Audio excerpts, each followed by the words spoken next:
Out of all the art books that I have collected over the years, and I have more than just what's here in the stack, whenever I have talked to artist friends or people online, the number one book that I love to recommend is this one, The Artist's Way by Julia Cameron.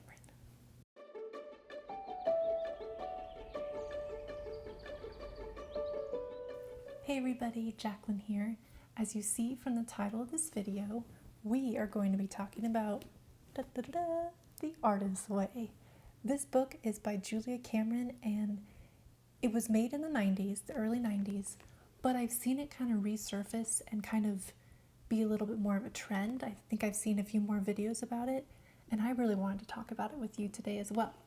So I first heard of this book about 7 years ago from one of my roommates, and she was doing it at the time, and I really, really wish that 7 years ago Jacqueline would have done it because this book is so good, you guys. It's really, really good. So last year I was at Goodwill and I saw it on the bookshelf and it was only $3.99. I was like, $4, my friend's done it, she raved about it. I gotta get a copy of this. And as I was getting it, the worker lady, she was like, wait, I have this on the cart and I'm putting it out there. It's the Artist's Way workbook. So it was only $2.99. So for $7, I was pretty excited to get this. So make sure you check your local thrift store or secondhand store because you might stumble upon like a $5 copy of this. Now, again, it's becoming popular. I'll put a link down below. I think there's some on Amazon as well that you can get. So I'll leave that for you, but you never know, you might find something at the thrift store. So you might be wondering, what is this book? What is it? This is a 12-week course book. So you kind of treat it like you signed up for a class. And I have my page tabs here of all the weeks. And you go through and Julia has you read a chapter each week. Within those chapters, she has tasks for you to do. So it can be as little as just writing answers. A lot of them are actually just writing answers to questions to help you just look into your past of like seeing like, were there people that may have not been so nice to me about being an artist or a musician or a writer or, something in the creative field, and how you can just like break through all those barriers to tell yourself, no, you are an artist. You are this thing. You can do this. So it's just a weekly 12-week program. And she has 2 things she wants you to do while reading this. Number 1 is morning pages. And that is where you're journaling every single day, which is quite daunting, especially someone like me, where I am not a journaler. So I do have some tips for that, which we'll get into in a little bit. And then secondly is you do artist dates. This is a weekly go do something just by yourself, for yourself. You can leave your house, you can stay in your house, you can spend money, you can not do money. Like, I also have tips about that as well. But you're doing that so you can fill at what she calls your creative well. So you have this well of water and creativity, and you're always dipping into it to create your paintings, to create your writings, to create your music you do, for your playwrights that you're writing. But what is filling that well for you? It's not a natural spring, guys. Like, it's not just being replenished on its own. Like, you need to go refill it with inspiration, and that's where the artist dates come into play. So by using all of those things, reading the book, doing the morning pages, doing the tasks that are in the book, doing your artist dates, by the end of the 12 weeks, you're going to have just a clearer vision as to who you are as an artist, as a creative person, and what you want to do. Why should you do this course? I think everyone that is some sort of creative person should. Whether you're a writer, a musician, an artist, a person who sculpts, a person who paints, like anything that is a creative hobby, as a lot of people might put it. And it just helps you go through each week to help unblock something that whether you consciously or subconsciously know about. Because one of the things is it talks about your critics that you've had in your past. It could be an old teacher, it could be a family, it could be a friend, someone that made you feel less valuable as an artist. For me, it was as an artist. And you just want to like push back all those feelings of like, that person was just being a bully, essentially. And adult Jacqueline was holding on to certain thoughts and aspects that somebody told me when I was like a teenager. And I'm like, no, get out of here. We don't need that. So by writing my morning pages, that really helped me unblock that part of me and just let it go. So, long way of saying, there's a lot of questions, there's a lot of tasks and exercises in this book that you can do that just helps you let go of a lot of other perceived notions of being a creative person, and it helps you just push into the future with a brighter, better sense of yourself. It's something that just helps you have a better direction of what you want to do in your life. Be it you want to paint something and put it in a gallery, you want to play the piano and play it at a concert, or on your weekends you want to go be in a orchestra or something, you want to write some short plays, it's a really powerful book. I mean, it's pretty cool how powerful it is that in 3 short months, in 12 weeks, you can go through a lot of trauma, you can go through a lot of breakthrough, you can go through a lot of amazing enlightenment that you have as you read this book. And it may seem silly to be like, wait, something from the 90s like just helps you with all that? Yeah, it does. If you go into this course with an open mind, an open heart, and you just put as much of you into it, you're going to get a lot out of it. So it's a pretty cool book. Okay, so you've heard about this book, you've listened to what I just yabbered on about, you've listened to other people chat about it. What are some practical tips that can help you with this course? Because you can have that go-getter, let's get this going, I'm so excited, but pretty soon after, at least it was for me, you start kind of petering away from it and you don't want to do things. Like that excitement went away. So I learned early on to do these practical tips to help me stay on track. So I want to share them with you. So my first tip is about how to go about reading the chapter. Like I said, 12-week course. You should use this like you did go pay for a expensive college course and actually set aside the time to study. So if you can go in with that mindset of this isn't just a side thing, this is something you want to commit to, that's going to help you a ton and make it really fun. I got these cute little page tabs so I could bookmark all of the each of the weeks, and then a couple other colors for if there's something in there I just super like. So that's one way you can make it cutesy and fun. The second is to have a highlighter pen. You can use any color you want. You could just have those bright yellow ones around. I specifically wanted to have a cuter color, so I went and got myself this midliner one that's really pretty blue, and I have another color as well. You might go in and want to start highlighting parts that really speak to you, especially in this time now, like in the present that you are reading it, because I feel that if I go read this again next year, there might be other things in this book that I want to highlight, and it's always interesting to see what I highlighted during this first go around of doing this book. Another tip is to set aside a time every week. You could do Sunday afternoons, Sunday evenings, because that's the beginning of your week. You want to start on a Monday and go through Sunday. Or you could do it a Saturday night, prepping for Sunday. I like to start my weeks on Sundays, and that's just how I went about it. But I set aside time every week so that I could sit down, read the chapter, highlight things, and then I also had my notebook next to me because there's tasks in here you could start doing, but sometimes there's also just exercises that you want to do while you're reading that chapter, because the tasks that are at the end of each one actually is also, if you were to get the Artist's Way workbook, these are just all the tasks. So you'll have task number 1 and space to write it. Now, I didn't use this book to actually write it in this book. I decided to write it in my notebook, but you could write it in this. I only spent $3 on it, so it was just nicer to read it. And actually, this book sometimes has less or more tasks per week than this one, which I found interesting. So I used it as a reference.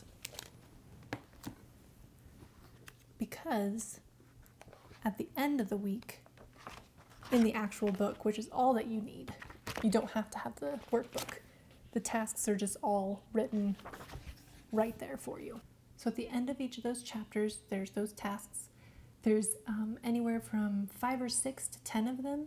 And if you can set a goal for at least doing half of them, that's super great. I set a goal of trying to do all of them every week because I wanted to give it my all and do everything. But sometimes I only got like 7 out of the 10 done. So I like to, at the beginning of the week, when I'm reading the chapter, to read all of the tasks that are at the end so that I can pick and choose which ones I want. Again, I aimed for doing all of them, but sometimes you can only do half of them. Totally okay. You can also bunch them. Maybe at the beginning of the week, you get all of them done by like Tuesday or Wednesday. Good for you. But you can also spread them out. The notebook or the workbook that I got, you can write it in there, but I chose to do it actually in my notebook. So like my morning pages notebook. So you can do that, or you can have just other pieces of paper or another notebook for it. Totally up to you. Now I'm going to talk about tips for the morning pages. So morning pages are when you sit down every morning, preferably. You could do the end of the day, but Julia really wants you to do it in the morning. So when you wake up, that can be one of your first things to get all your thoughts out of your head so you can start the day nice and fresh. And one of the things when you're doing these morning pages is you can be really excited to go buy a brand new journal to get yourself set up for your course, like I did, where I got my pages, little page tabs there, and I got a highlighter pen. But I did not go buy a brand new notebook because I have extra notebooks sitting around that I have only halfway finished or barely begun. So I used this notebook that I've had, and it was actually my, what's that called? Bullet journal, because I used to do bullet journal stuff. But I got this far with my bullet journal, and so I had this many pages left, like 30 some pages. So I was like, you know what, just use what I have. I'm all about thrifting and secondhand and as much of that as possible in my life. So I wanted to carry that over into my morning pages. So the first part of my morning pages are in this notebook. And then when I got through that, I don't know how many weeks that was. It might have been like a month in or something. I then treated myself to a new notebook because I was so proud of myself for actually finishing a notebook, one, and actually doing this course. Like I said, you don't really want to put this off on the side and just do it on the weekends. Like, you want to commit yourself to this. So very proud of myself for doing that. So I went to Target and I got myself another notebook to be able to continue my morning pages, which is going really well. And then when I finish this one, I can get another one because even though I'm done with the course, I'm still doing my morning pages in here. And that also kind of helps with the fear of messing up a journal. I know as an artist, sometimes we have that fear of the blank page, of painting or sketching, or writers even have it of what to write. So even as a Artist Way student trying to do their morning pages, you might not want to mess it up. So by using an old notebook that you have, it's a perfect way to just get started and you're not messing anything up, because the whole purpose of these morning pages is to just get everything out of your brain, like a huge brain dump of everything you're feeling, anything that pops up into your head. Is it, oh, I need to go buy this at the grocery store, to, oh man, my brother did this thing and it really annoyed me, or my parents did this, or my kid did this, or my spouse did this. You can be mean to yourself in this. I mean, preferably not, try to be positive, but sometimes you just gotta get it out on these pages. So having your notebook there is a safe space. No one's gonna read this. You're not even gonna read this until much later. Sometimes she'll have you like go back and read things. But you're going to just write every single morning. Don't have the fear of messing up your page. Know that this is a safe space for you. You're the only one writing this. That's the only one that's ever going to read this. You could burn your pages when you're done with them if you wanted to. Like, you could do that, or you can hold on to them if you needed to look back because sometimes brilliant ideas come out of this process of writing every single morning.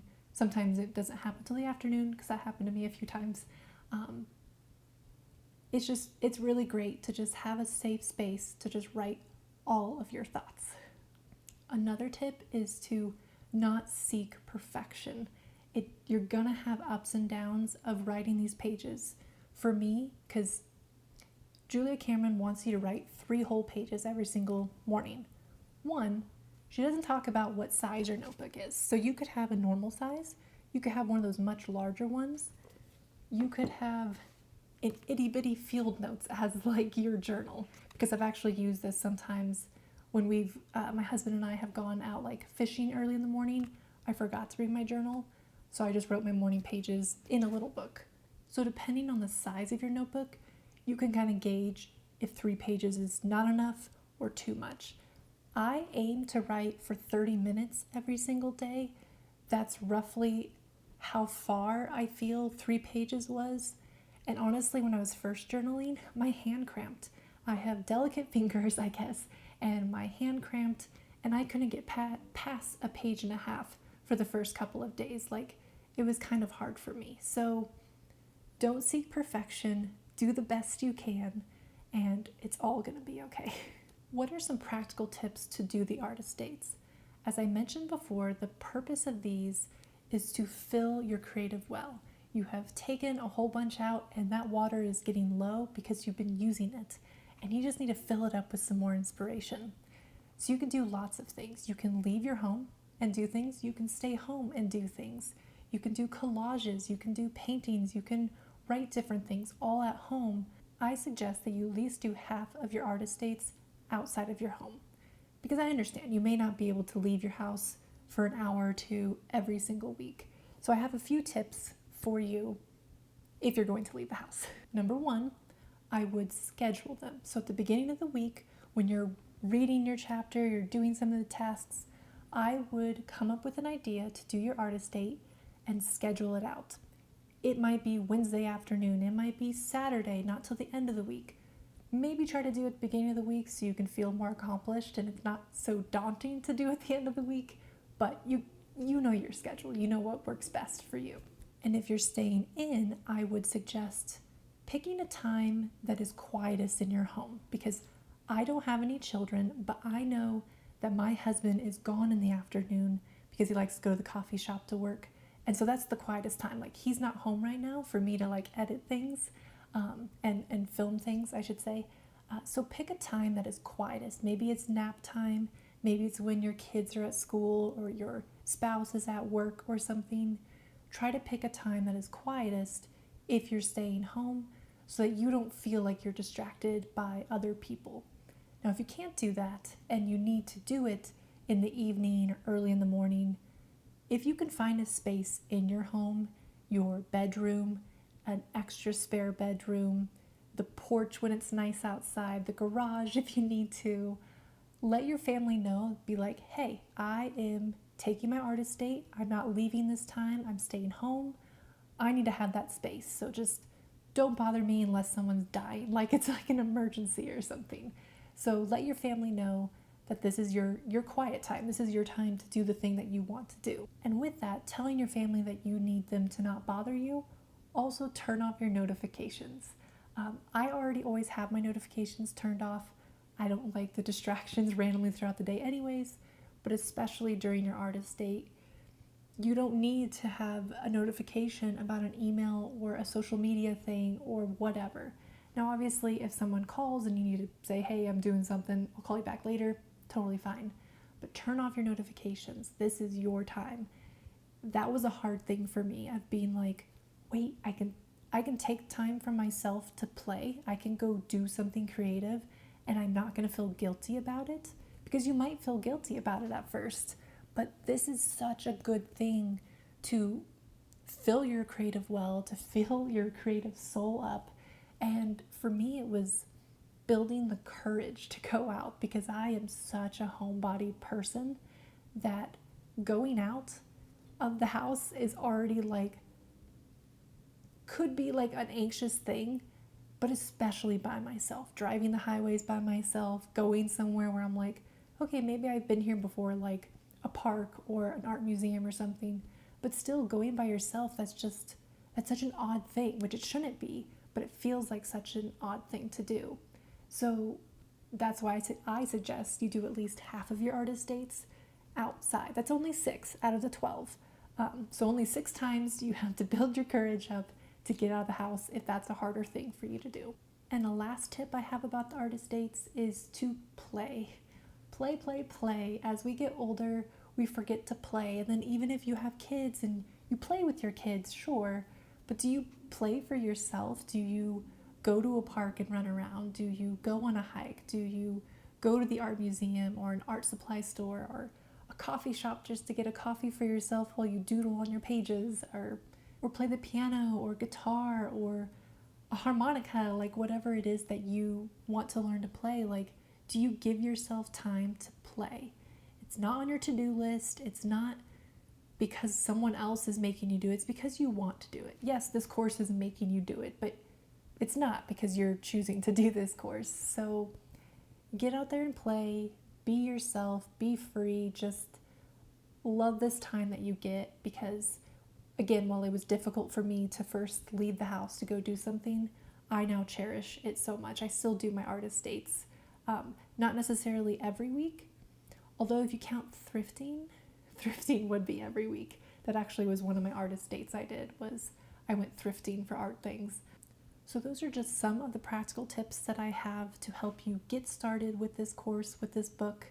And I wanted to jump into what I got out of this course. So now that you've heard all about it, I want to tell you some things that I got out of this. Number 1, this YouTube channel. I did not know that I wanted to really start a YouTube channel. It had kind of been in my head in the past couple of years, but as I wrote my morning pages, almost every day I was coming up with a thought and idea of like, that'd be a really fun video, or that would be so great to teach someone. And then I just had these serendipitous moments where I was like talking with a other artist friend and they were like, you should totally teach on that or something. Maybe not exactly teach on that, but you should tell people about this. Like, you're so knowledgeable about this one thing or whatever. Anyways, I was really, really surprised to see that multiple times throughout every single week, I was writing something about wanting to start a YouTube channel. And in the middle of me doing this course, I started this YouTube channel, and now I've been doing it for 6+ months now. And guys, it's so amazing. I enjoy it so much. So obviously I love doing it. I love chatting with you all. I have the skills to be able to film, but I give a lot of props to Miss Julia Cameron, because this artist way, just by doing the morning pages and unblocking different past things and thoughts that I had, it opened up my mind to just write freely. And I wrote about wanting to start a YouTube channel, and like, it actually happened. And I didn't think that that was what I was going to get out of this, like the most, of starting something. So that's pretty cool. And secondly, like, not only with starting a YouTube channel, I had to build the courage to do the YouTube channel, I also built courage for myself to do things by myself and not ask my husband for all the help of everything. I wanted to figure things out for myself. I wanted to figure out how to set up the camera and tripod, and now he helped me a little bit, but still, like, I learned to gain more courage. I used to be a pretty courageous person, and then I feel I started dwindling with it. So by doing these artist dates, by going outside, by doing even just this course alone, because I haven't been in school for quite a while as an adult now, it just gave me courage that I can do this. And it also taught me to go outside of my comfort zone. You have seen me now paint outside. I was not a painter to go outside. I was like, other people will be around. Like, someone could come up to me and gasp, talk to me as I'm painting something, and they may talk to me when it's the beginning ugly stages of a painting. Well, you want to know what? I went and did it. People came up to me. They talked to me. It was still the ugly phase of my painting. They still thought it was amazing. And then we just chatted about wherever we were. Like, one time it was Garden of the Gods Park. Another time it was just another park that I went to. Another time it was on a hiking trail that I did here in Colorado, and it was amazing. I was like, whoa, my painting, sure, they're not saying, wow, that painting's the most amazing painting I've seen in my entire life. They're not saying that. But it gave me the courage and helped me step outside my comfort zone. And I don't know if I would have like fully committed to always going out and painting if it hadn't been for the artist dates. So those are just some of the things that can come out of morning pages and artist dates and just the course alone just by reading it. So I probably could ramble on a whole bunch more about what it's done for me, but those are just some of the things that came out of it. And I'm so excited for you to start this. Maybe you're watching this video because you want to get to know, what is this thing? Like what is this course that people are talking about? So those are just a few things, a few practical tips to do your morning pages, to do your artist dates, to do this course. And I really hope it helped you. And hopefully this video, maybe you clicked on this video because you've heard of the Artist Way and you wanted to learn more about it and get some more tips on how you can start. I really hope that that helped you. I am going to be making future videos on the Artist Way. I have some topics I want to talk and discuss more about, so be sure to like and subscribe so you can see all those future videos. And I think that that is it for today. I'm just so thrilled that you're here, and if you watched this far, thank you so much. Let me know in the comments below if you've started this course before, if you're thinking about it. Any tips, maybe you've done it and you have tips of, oh, I learned this wonderful thing to do morning pages, let me tell you about it. So anyways, I hope you have a wonderful, wonderful day, and I will see you all in the next one. Cheers.